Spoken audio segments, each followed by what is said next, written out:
Ladies and gentlemen, in a world constantly demanding our attention, where distractions multiply like shadows at dusk, staying motivated is not merely an act of willpower. It is a commitment to the soul's unfolding. Motivation isn't found outside you.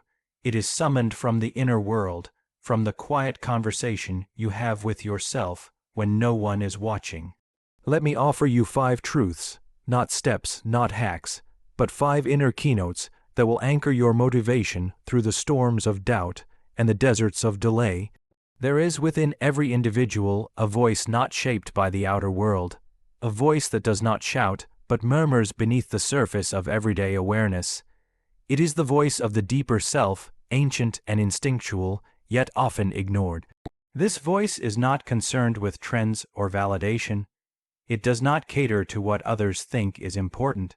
It speaks of essence, of what stirs the soul, of what you were meant to bring forth into this world. For many, this voice is buried under layers of conditioning. Education, expectation, and imitation have drowned it in noise. People wake each day and pursue goals that are not theirs, climb ladders that lean against walls they never meant to build. And slowly, silently, their motivation wanes, not because they are lazy or weak, but because they are unaligned. The inner compass has been neglected. To stay truly motivated, one must return to that original voice, the one that existed before the world told you who to be. This is not a call to ego, but a call to the soul's design. It is not always comfortable. The voice may ask you to walk away from things that glitter but do not glow. It may ask you to endure solitude, to choose a harder path, to accept being misunderstood. Yet this voice carries with it a current of vitality that no external reward can offer. When you listen to this inner call, you are no longer moved by surface-level urgency. You become anchored. Your work becomes sacred. Even in hardship, you feel connected to something meaningful. Even in uncertainty, there is a quiet knowing, I am walking the path that belongs to me. It is not that you will never feel tired or doubtful, but you will never be aimless, because that voice, soft, unwavering, continues to guide you, not toward comfort but toward wholeness, not toward approval but toward authenticity. And that is the true source of enduring motivation. When your outer actions are the echoes of an inner truth, when your days are no longer about proving yourself to the world, but about becoming who you were always meant to be. There is a part of you that you try not to see. It does not fit the image you present to the world, nor the ideal you hold of yourself. It hides in your habits, in your reactions, in the thoughts you quickly dismiss. This part, often made of fear, anger, laziness, jealousy, or deep sorrow, is what many would call darkness, but that is a mistake. It is not evil, it is not broken, it is simply unloved. This is your shadow, the forgotten twin of your light. Most people try to overcome themselves by force. They strive harder, they silence the discomfort, they disguise their flaws under ambition or achievement. But what resists persists, and what is ignored festers. The energy it takes to constantly suppress your shadow slowly drains your vitality. You think you're unmotivated, but in truth, you are exhausted by your own inner war. To stay motivated, to move forward with depth and power, the shadow must be met. Not battled, not destroyed, met. That means you must begin the courageous work of turning inward, to ask yourself, what parts of me have I disowned? What am I afraid others will see? Why do I avoid silence? Why does criticism sting so sharply? In these questions, you do not find weakness. You find the doorway to integration. Your shadow carries parts of your story that were never heard. It holds the wounded child, the angry protector, the buried artist, the silenced truth teller.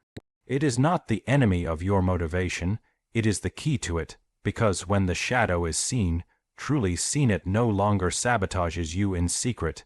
It no longer needs to erupt in self-sabotage, procrastination, envy, or sudden despair. When the shadow is brought into the light of your awareness, it becomes an ally, not a threat. There is an incredible amount of energy locked in the parts of yourself you have rejected.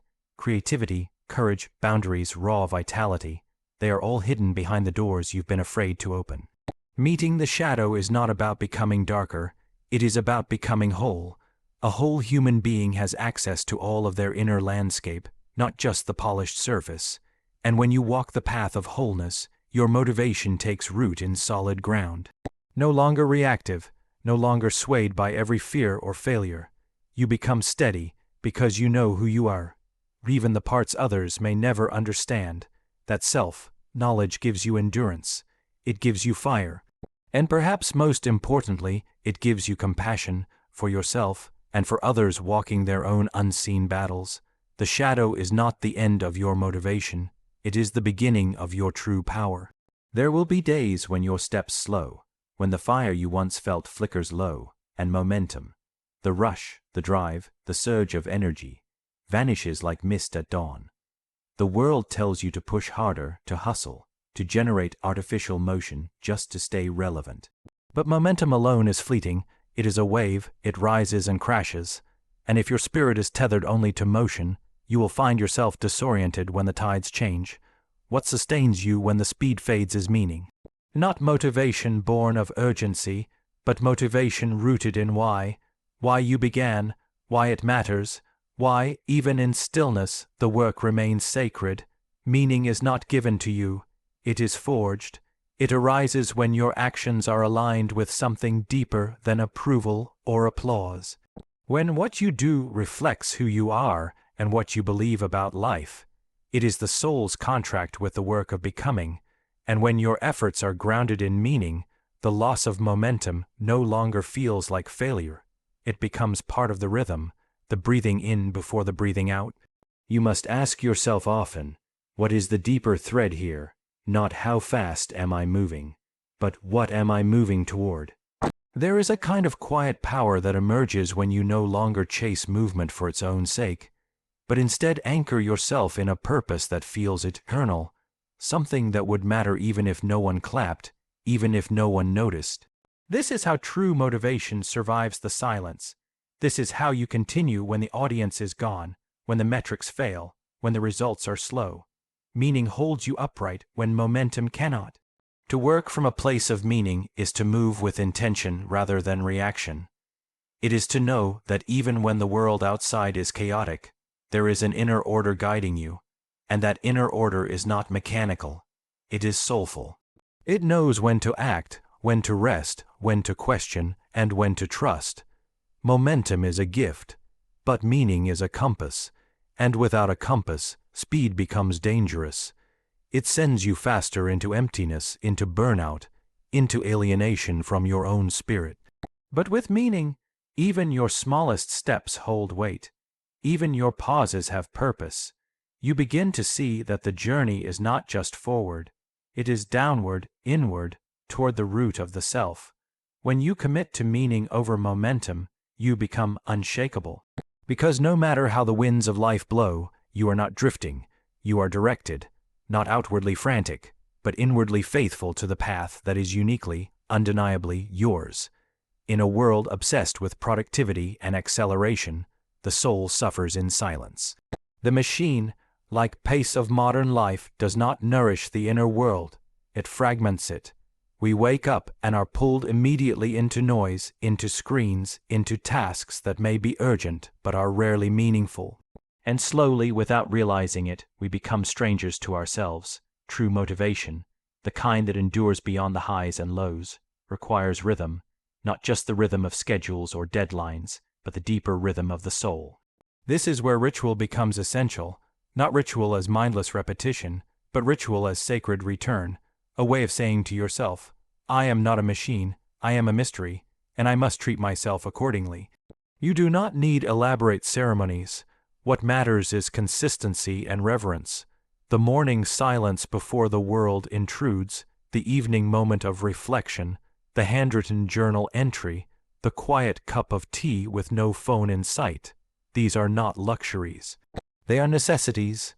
They are soul anchors. When you create rituals, you carve out a space where the unconscious can breathe, where your deeper knowing can rise. These rituals tell your psyche you matter. Your inner life matters. There is something sacred here, and in honoring that, you reawaken motivation from its natural source, not from fear or comparison, but from connection. Without ritual, life becomes one long blur. Days lose their shape, goals lose their soul, but with ritual, even the mundane becomes meaningful. The act of lighting a candle, of walking alone at dusk, of reading sacred texts or speaking to something greater than yourself. These small acts summon presence. They call you back to yourself. The world will not slow down for you, but you can choose to slow down for yourself. And in that slowness, you begin to hear again the rhythms that modern life tries to silence. The beat of your heart, the pull of your longing, the ache of your shadow, the whisper of your calling. These rituals are not about escape. They are about remembrance. They are where you remember your humanity, your depth, your sovereignty. They do not make you less ambitious. They make your ambition conscious.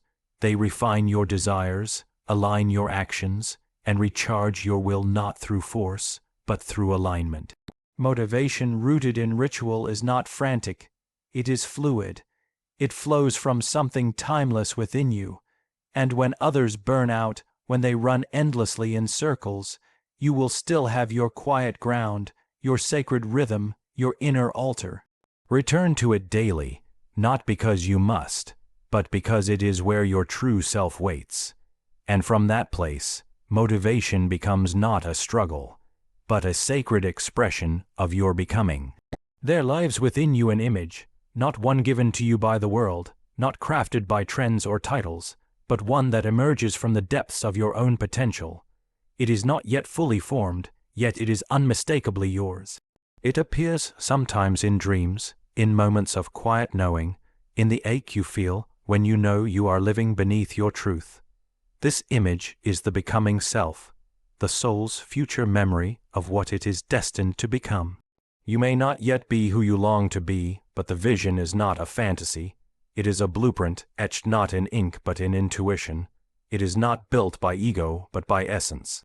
And though life will try to distract you, to fragment you with demands and comparisons, that vision remains like a northern star, unchanging, ever calling. Motivation becomes eternal when it is anchored in that vision. You are not merely working toward goals. You are sculpting your character, chiseling away what is false, unlearning what is borrowed, refining what is true. Every choice, every challenge, every moment of discomfort becomes part of the shaping. You are not here to perform, you are here to transform, but this vision cannot be inherited. It must be earned through inner labor. It cannot be rushed. It requires patience, integrity, and above all, fidelity to your deeper self. Others may not see what you see. They may mock your slowness, misunderstand your silence, or question your path. But this vision is not for them. It is a private contract between you and your soul. When you stay close to that image, you move differently. You begin to make decisions not based on what is easiest or most rewarding in the short term, but on what brings you closer to alignment. You become willing to suffer through necessary discomfort because you understand that pain with purpose is holy. You stop asking how fast can I succeed and begin asking what kind of person am I becoming. This shift changes everything. Discipline becomes devotion, sacrifice becomes sacred, loneliness becomes gestation. You realize that your becoming self is not waiting somewhere far ahead. It is being born now through your daily acts of courage, restraint, depth, and honesty. There is a quiet, solemn joy in living this way. You do not need applause. You do not need constant validation, because you know, I am walking towards something real, something worthy, and though I am not yet fully who I am meant to be, I am no longer who I was. That is the great secret of lasting motivation.